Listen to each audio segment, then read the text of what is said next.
Hello everyone, this is Kyle from Nursery Gardens, and today I'm going to give you a tour of our native plants. So the reason why I'm showing everyone our native plants is if you're local, I just wanted to show you what sorts of plants that we offer because I feel like that we have a lot of native plants, and if you're not local, then it's just something for you to enjoy and watch, and maybe you'll find something new that's interesting.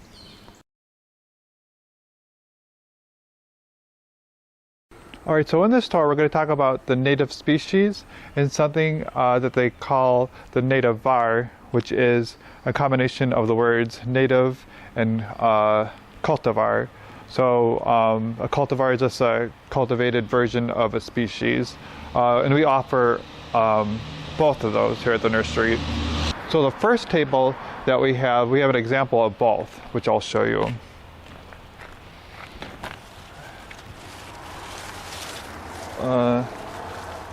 So here's one of their species ones, the goat's beard. So this is one that grows from like shade to sun, and it gets a plume, a flowery plume on it. This one is a better example. This one's just starting to bloom. The tag says it'll grow 4 to 5 feet tall. So that one's a straight species, as well as our orange butterfly weed. These ones we just brought out because they're a little slow to start. That one's a straight species. But then we also have the nativar, which is the hello yellow. This one's a yellow version of the butterfly weed. Oh, that one's just starting to bloom. Oops.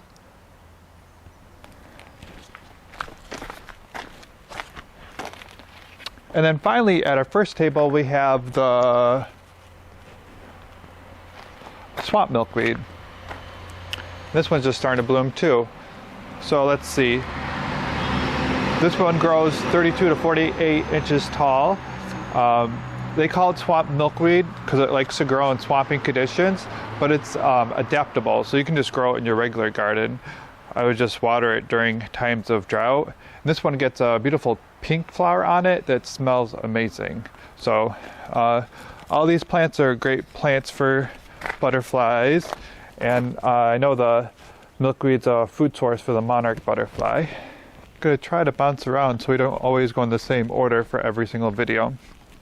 Alright, so another native plant that we have is the oak leaf hydrangea. So let's look in the hydrangea section. Okay, so we have a couple of different options for the oak leaf hydrangeas. We have like the straight one, and it says this one gets 6 feet tall by 6 feet wide, and they get these beautiful flowers on them, and they call them the oak leaf because their leaves look like oak leaves, like on an oak tree. We also have some nativar versions, so cultivated oak leaves.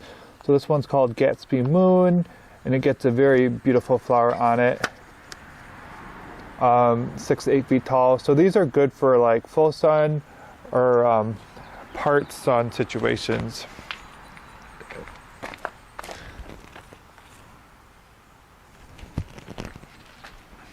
All right, another native var that we have is the Annabelle. So these are the ones that get the huge blooms on them. You can see they're just starting to bloom. It's already bigger than my hand, and it'll just keep on getting bigger, and it'll turn white, and then it'll turn like a lime green color again. So it says this gets 5 feet tall, 5 feet wide, and based on some reading I was doing, this variety, the arborescens hydrangea, thrives mostly in part shade, although you can grow it in full sun. And then, so that's a nativar called Annabelle, which is very popular arborescens style. But there's also this style called the Invincible Lace.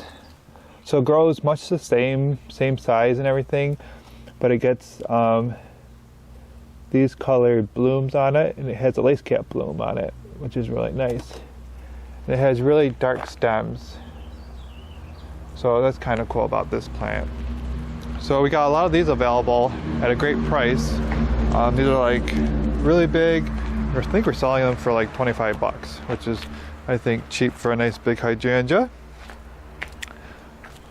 Scanning to see if we have any more native hydrangeas over here.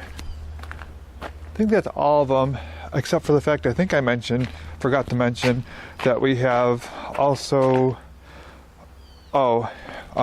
peewee, which is like a small version of an oak leaf hydrangea, and this one only gets 3 to 4 feet tall and 2 to 3 feet wide at maturity. All right, so let's hop over back to some perennials. All right, so we have our Coreopsis Zagreb, which is a cultivar of a native species. This one grows up to 15 inches tall and 15 inches wide. And I'm going to show you one right now that we planted in our showcase garden. All right, so here are 3 of them that we planted last year. 2 of them are doing really good. And they actually do spread out a bit. I mean, they just look amazing. And this one is like small for some reason. I'm not really sure why.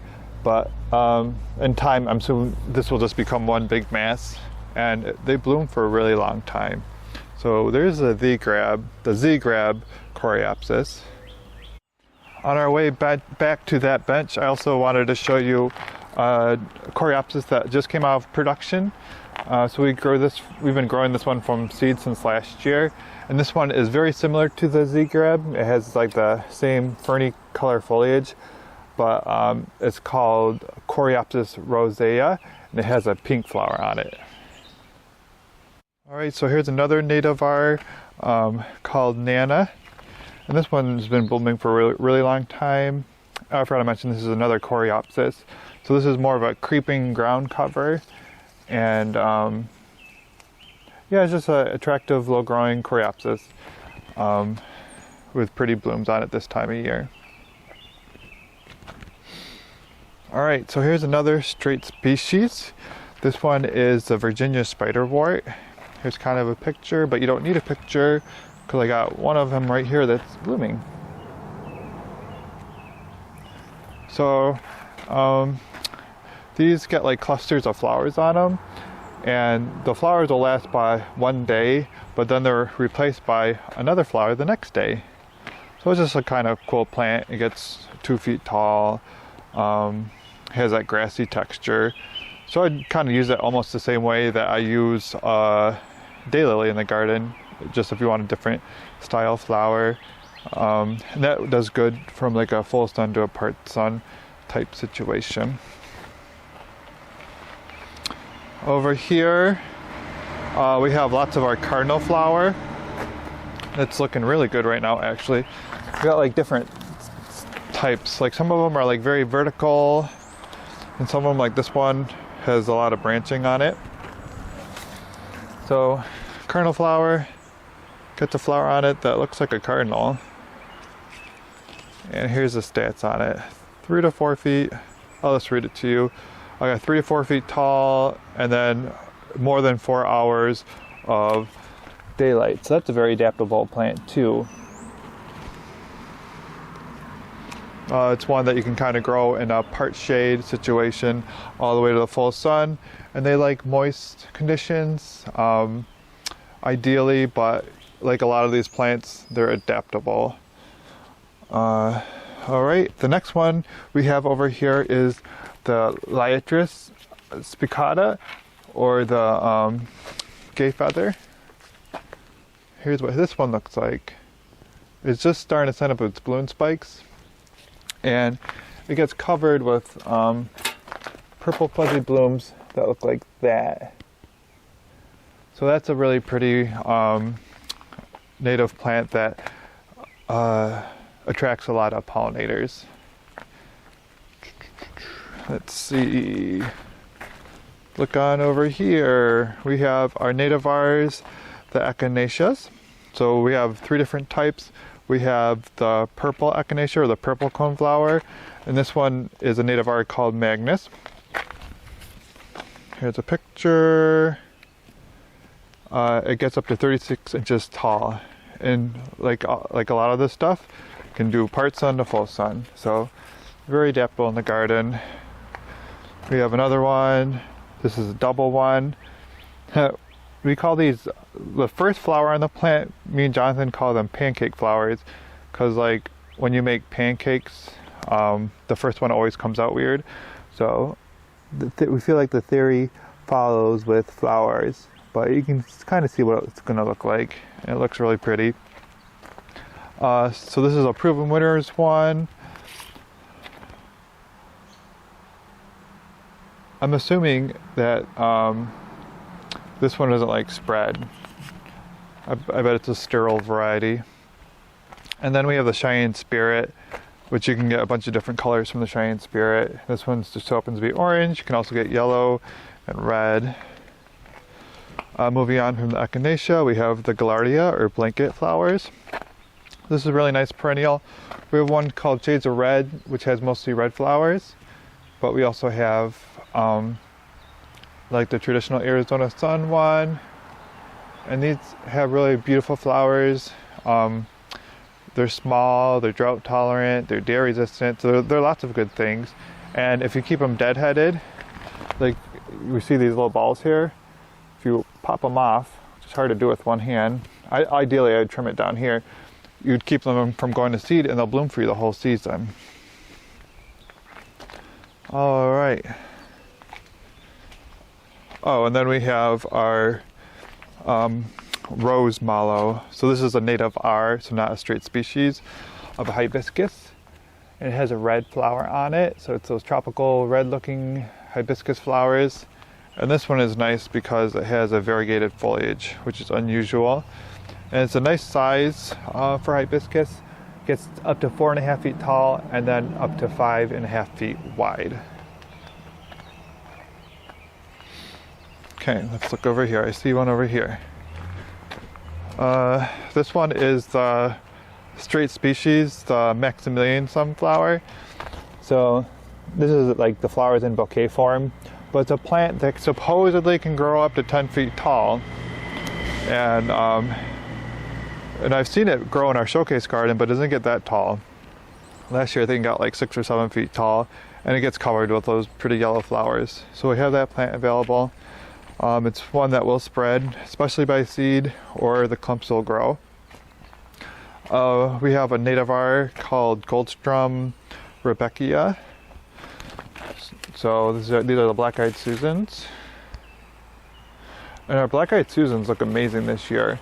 I think it's because I planted them last year and then overwintered them, and now they're exploding and they look amazing. So if you want some really nice Rebeckias, check us out. So black-eyed Susans I think are pretty self-explanatory. You know, they bloom in the summer and they bloom for a long time, and I think they're really pretty. And I know I'm just kind of glossing over a lot of this stuff, but we have a lot of plants to go through. This one's called Mountain Mint. These look really good right now. This is a native plant, and there's lots of different types of mountain mint. So I should say this one is Picanthamum muticum, and it gets a pretty flower head on it. It's hard to explain because it's not in full flower yet, but it gets like I don't know, just like a really attractive bract-like bloom almost. Well, it gets like a bract on top, and then it gets like little tiny blooms in between. But that's a cool plant. We have that growing at a couple different places on the property, and everyone always thinks it's cool, and it's always covered with pollinators. We have different types of upright phloxes, the garden phloxes. So these are actually nativars. So we have the opalescence, which has like a bicolored bloom. We have the ultraviolet, which is like a really bright pink bloom. Looks like they're starting to bloom. So once these start blooming, they just keep on going. We have backlight, which is a little bit smaller because these ones are from last year, so these are more established. And these are from this year, so they're a little bit smaller. The backlight is a white one, and we have Glamour Girl, which is like a bright pink one.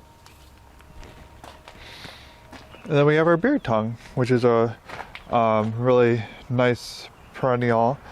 This one is a nativar known as Mystica, and it gets like reddish basal foliage and like reddish stems, and then these beautiful stems this time of year, and stems with panicles of flowers. And I have one in the showcase garden. Actually, I just planted a group of them, so I'll show you what those look like. Actually, here's one clump from a couple years ago, so that looks really nice. And then when it's done blooming, you can leave the flower heads on there, and they have really pretty seed heads, or you can chop them back if you like that look instead. All right, and here's the patch I just planted. So I just planted a nice drift of like 6 of these right here. So the flowers are a little flippy floppy because they're just recently planted, but that's gonna look really beautiful when it blooms every year now. Over here we have 2 more nativars, the bee balm or monarda. So we have Blue Moon. We have some testimonials going on right now. The bees are loving it. And we also have berry taffy, which is nice bright pink colored. And these ones don't spread like crazy like other monardas that would take over your garden. And they also don't have the powdery mildew issue. And they'll keep on blooming for you. So definitely a cool plant. Okay, and then heading this way, we have our spigella. So this is blooming now. This is another plant that can handle part shade all the way to full sun. And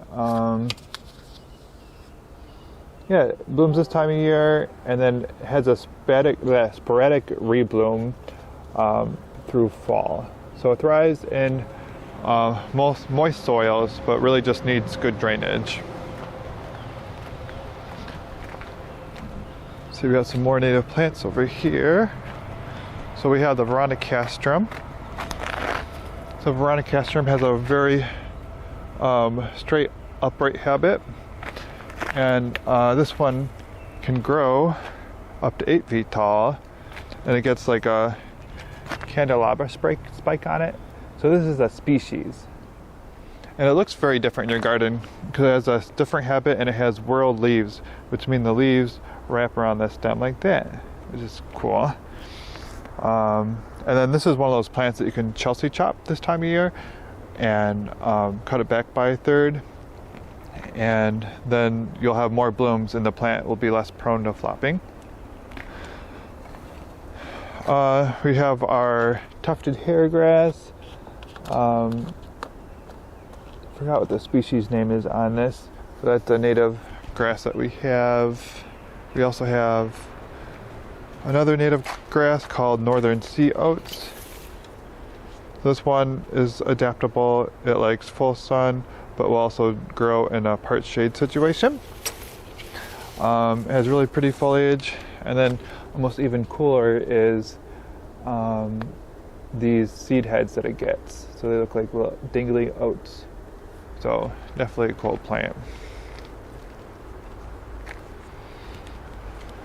All right, we're gonna go on over to our shade area now, and I'm scanning to see if there's any other perennials in the sun area that we might have forgotten. Oh, yep, there is. Let's see. Just on this front table, we have the Amsonia. So this is a nativar. And this one's just coming out of bloom. The blooms are really pretty. They're like periwinkle looking in like the shape and color. And yeah, they just bloomed for a really long time. So that was a cool plant. All right, and we're walking this way. Oh, I guess we should mention blueberries. So I feel like the high bush cranberry is considered a native plant. So we've got lots of wonderful blueberries right now. Oh, and also our black choke cherry. So these get blackberries on them like this. They didn't flower for whatever reason this year. Maybe they just haven't flowered yet. I don't know. Flowered last year. Yeah, so the choke cherries. This is a really pretty plant. It doesn't get overly large, 3 to 6 feet tall and wide.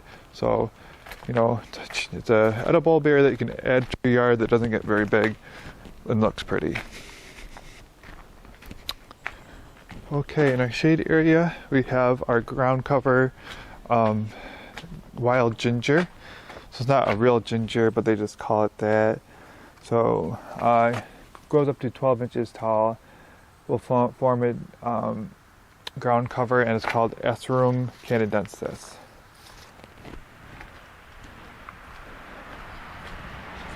And then I think the only we have, well, let me see. We have lots of Heucheras or coral bells, so those are nativars technically. So we have the apple twist. Oops, there was a bee in there. We have lemon love, which has a nice, pretty chartreusey leaves, but then they have pink flowers, which are really cool. We have the purple palace, which is a standard coral bell. We have marvelous marble. I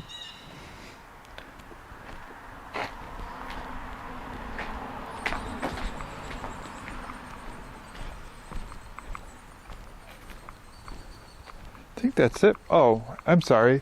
And we have an assortment of native ferns. So this one is the ostrich fern, I believe. Let me double check. No, this is a cinnamon, just doesn't have a bloom on it. Or the bloom already went down. Okay, so we got lots of cinnamon ferns. We have a couple of the grape ferns. So those are some ferns that will get really large if you give them the proper conditions. Alright, so now we're going to check out some of our native shrubs. So the first one I'm going to show you is a calacanthus. So the calacanthus is a shrub that grows quite large. It can grow up to 9 feet tall and 12 feet wide. And they did bloom this year. And they get like a bloom that looks like that. So it's a really pretty plant. And this one is a straight species. We have the straight species of the button bush.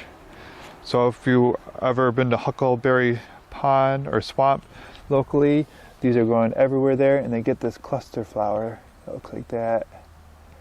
So we have the straight species. This one gets up to 15 feet tall and 6 feet wide, and it likes wet sites. But we also have the nativar, which is more of a smaller shrub. So this one gets 4 to 5 feet tall and wide.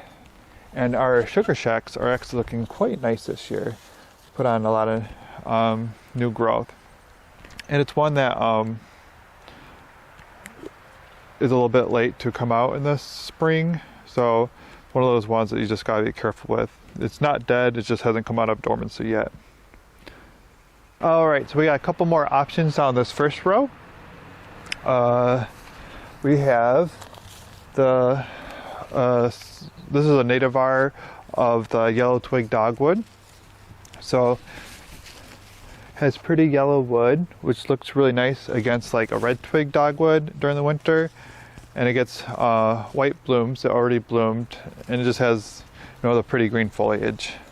So a plant that's good for wet sites as well, as you know, a lot of this native species are, and it grows 5 to 6 feet tall and wide. We have a nativar called Diarvilla or Kodiak Black. And this one's coming into bloom right now. So for most of the summer, it's covered with those pretty blooms, and its claim to fame is like the darker foliage, which is more obvious during certain times of the year.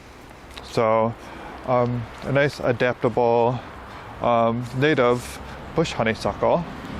And this one, they say, can grow from full sun to full shade, which is very nice.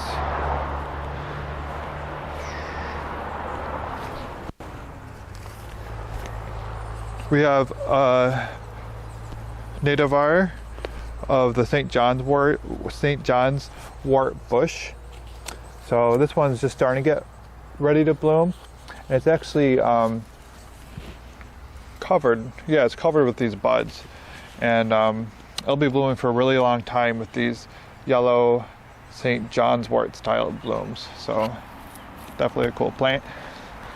Oh, it doesn't get very large either, so you can tuck it in anywhere 2 to 3 feet tall and wide.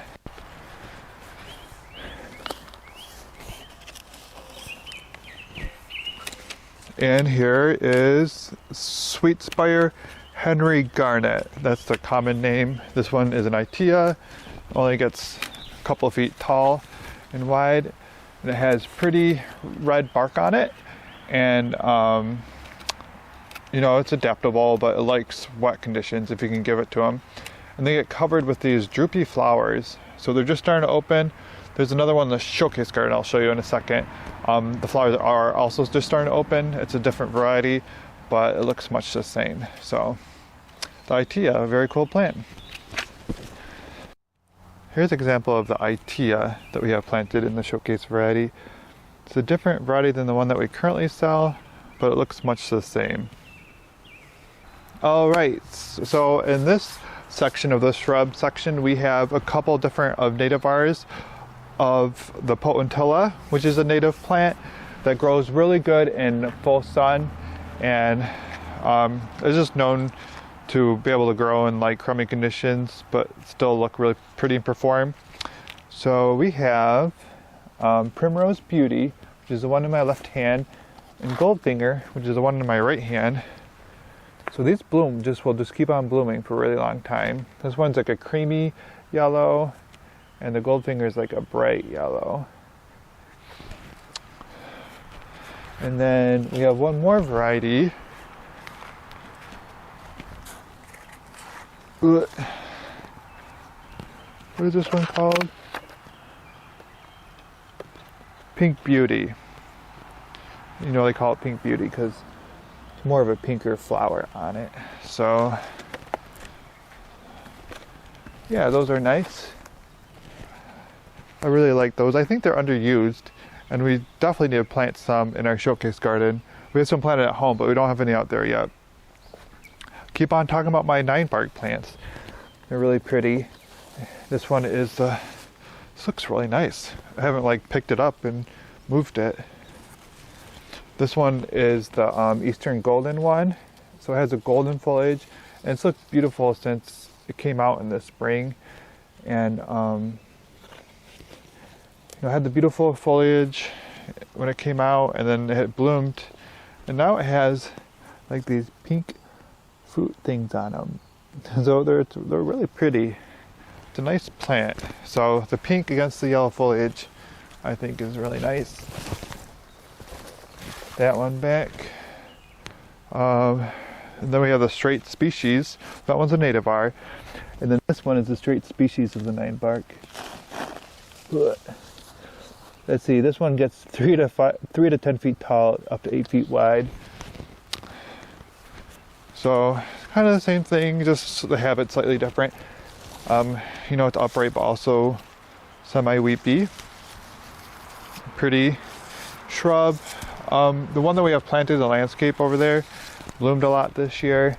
But this one didn't bloom in the pot as much. Probably because it wants to be in the ground. And finally, our final one is the Tiny Wine 9-bark. They call it Tiny Wine because it stays shorter, but it has really pretty, you know, darker color foliage. So it's a nice contrast plant. So here's what the picture looks like on them. Let's see.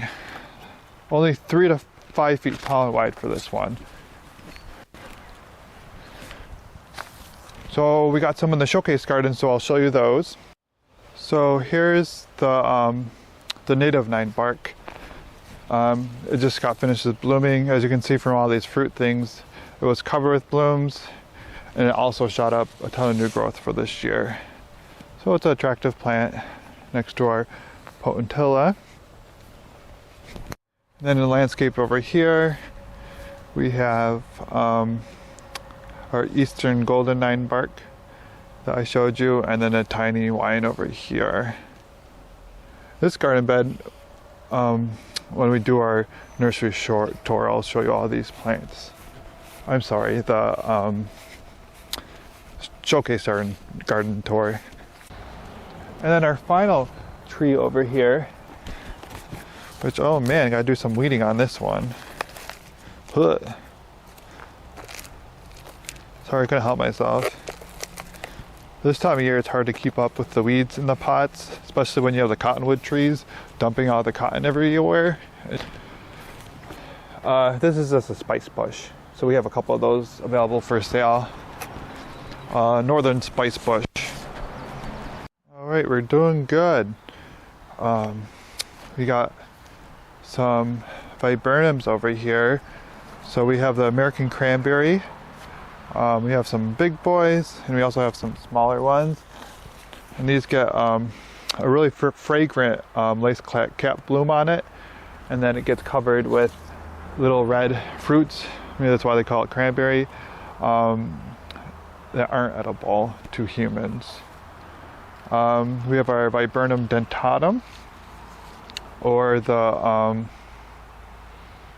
arrowwood viburnum. Oh, so this one's a straight species, and also the American cranberry is a straight species. Forgot to mention that.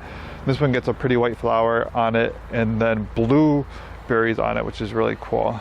So the Proven Winners has a cultivated one that they call Blue Muffin because of the blue blooms.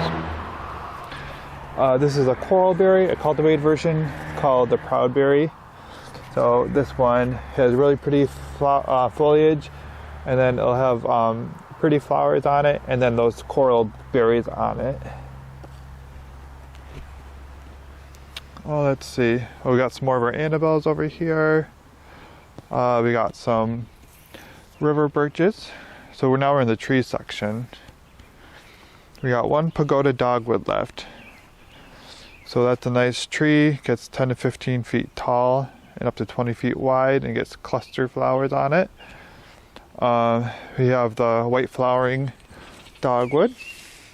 So this is what you think of. You think of dogwood, the white bract flowers, medium-sized tree.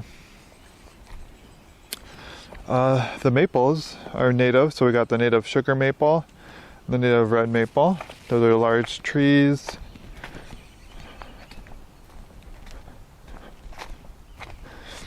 We have pin oak. So now we're in our oak trees. Little pin oaks. We got our big boy red oaks. We have the serviceberry, which is a plant that gets covered with these white blooms in the spring, and then has an edible berry in June. So that's cool. We have our pawpaw trees, are looking really good. So we have a small selection of those. They get like edible, tropical tasting fruit. I believe if you want a pawpaw, you should plant 2 of them so they can pollinate each other.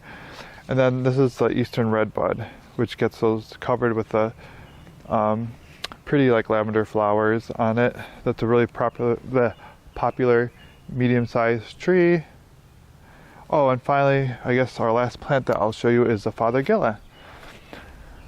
It's related to witch hazel. I believe it's in the Hamamelis family. And it just gets bottle brush blooms on it in the spring. There's 2 native species to the United States. I can't remember what this one is, but this one is a cultivated version called Mount Airy. Thank you for watching our video today. I hope you enjoyed seeing all the variety of native plants that we have at the nursery. If you have any favorite plants that you'd like to see in our nursery, don't forget to tell us about them in the comment section below. Don't forget to subscribe and like us on Facebook and on YouTube.